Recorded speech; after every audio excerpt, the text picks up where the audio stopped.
Each one of us is called to do good. That's what Christian life and service is all about. We Christians are not only believers, we're also doers. As James puts it, this is from James 1:22, do not merely listen to the word and so deceive yourselves. Do what it says. We are not only called to faith, but we are also called to do the will of God and the work of God. It's clear from the Bible that God expects all of his people to be involved in doing good. Paul is writing to the church in Galatia. That's everybody in Galatia. That's not just the minister in Galatia. That's not just the leaders of the church in Galatia. That's everybody. So often we sit here and think and we say, well, that's the pastor's job. Or that's the lay leader's job, or whoever it may be. But Paul says to all the people, do not become weary in doing good. Every church member is expected to do good. Further, in the letter to Timothy, Paul also talks about a list of widows. These widows functioned as a kind of leaders in that time among Christian women. Paul says no widow is to be put on the list of leaders unless she is well known for her good deeds. We know from what Paul writes about the qualification of elders and deacons that male leaders in the church are also to be known for their good deeds. What it comes down to is that all of God's people are to consider their calling to do good. But know the facts too, and the possible risks.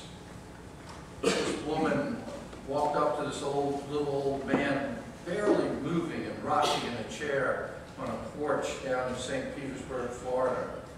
I couldn't help noticing how happy you look, she said. What was your secret to a long, happy life? Well, the guy said, I smoke 3 packs of cigarettes a day. I drink a case of whiskey a week. I eat fatty foods. I never exercise. I gamble a lot, chase wild women. I never do any good to anyone. I am completely selfish. Oh my, that's amazing, the woman said. How old are you? 26, he said. 3 men were waiting to go to heaven. They're sitting together, and St. Peter was at the gate, and he said, however good you were on the earth, that's the vehicle you will get to drive in heaven. And they all said, yeah, that's a good deal. The first guy comes in, and Peter says to him, how were you? And he said, well, I never cheated on my wife, and I love her, and I did a lot of good.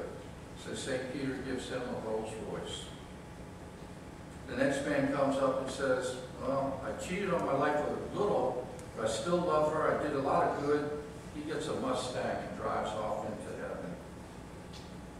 The next guy came up and said, I cheated on my wife a lot. I didn't do so much good, but I did a little. He got a scooter.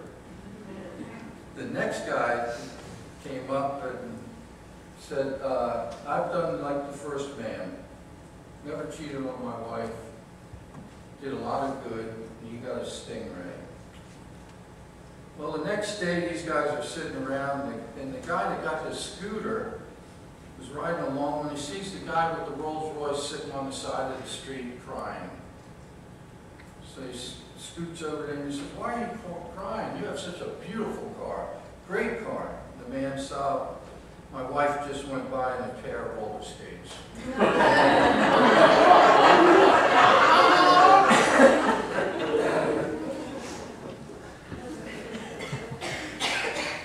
It's clear from the Bible to whom God expects us to do good. Did you catch what Paul said in verse 10? He writes, therefore we have opportunity. Let us do good to all people, especially to those who belong to the family of believers. We are to do good to all people, but it starts off with fellow Christians. It makes no sense to do good in the world if we don't first do good to those that are in the household of faith. It makes no sense to help out our unbelieving neighbor if we ignore our spiritual family. What is the good we're being called to do? What does God expect us to do? Well, in Deuteronomy, God kind of tells us, if there's a poor man among your brothers in any of the towns of the land that the Lord your God is giving you, do not be hard-hearted or tight-fisted toward your poor brother. Rather, be open-handed and freely lend him whatever he needs. And from Matthew we hear, then the king will say to those on the right, come you who are blessed by my Father, take your inheritance, the kingdom prepared for you since the creation of the world. For I was hungry and you gave me something to eat. I was thirsty and you gave me something to drink. I was a stranger and you invited me in. I needed clothes and you clothed me. I was sick and you looked after me. I was in prison and you came to visit me.